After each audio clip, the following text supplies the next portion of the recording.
ඇමරිකානු මධ්‍යම විධානය විසින් අතිශය තීරණාත්මක මෙහෙයුමක් දියත් කර තිබෙනවා.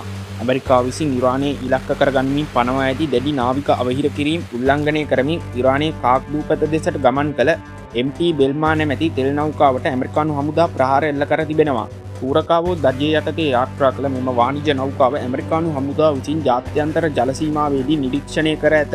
නෞකාව ඉරානයේ ලෙසට ගමන් කරමින් සිටියදී ඇමරිකානු හමුදාව විසින් කීපවරක්ම අනතුරු ඇඟවීම් සිදු කළත් එම නෞකාව එම නියෝගය නොතකා ඉදිරියට යාත්‍රා කිරීමට උත්සාහ කර ඇත.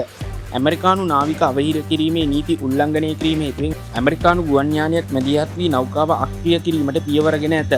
ගුවන් යානය විසින් නෞකාවේ දුම් කවුළුවට හෙල්පාය මිසයිල ප්‍රහාර කිහිපයක් එල්ල කළ අතර එම ප්‍රහාරයෙන් නෞකාවේ එන්ජින් පද්ධතිය සම්පූර්ණයෙන්ම අක්‍රිය වී ඇත.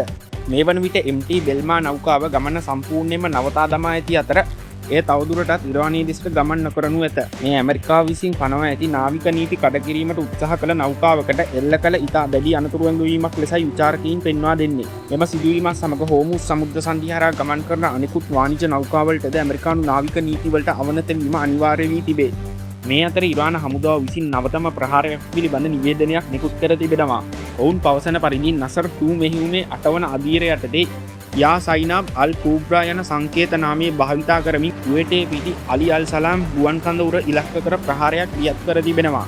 එම මෙහෙයුමේදී ඉරානය විසින් මිසයිල සහ ඩ්‍රෝන යාන යොදා ගනිමින් ප්‍රධාන ඉලක්ක දෙකක් වෙත පහර දී ඇති බවයි ඉරාන හමුදා ප්‍රකාශ කරන්නේ.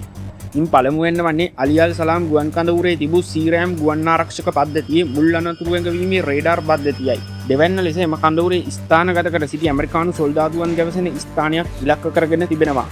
මෙම ප්‍රහාර මාලාව දියත් කර ඇත්තේ පසුගිය රාත්‍රියේ දකුණු ඉරානයේ නගර සහ වෙරළබඩ ප්‍රදේශ ඉලක්ක කර ඇමරිකාව විසින් එල්ල කළ ප්‍රහාරවලට ප්‍රතිචාර වශයෙන් බවයි ඉරානය පවසන්නේ.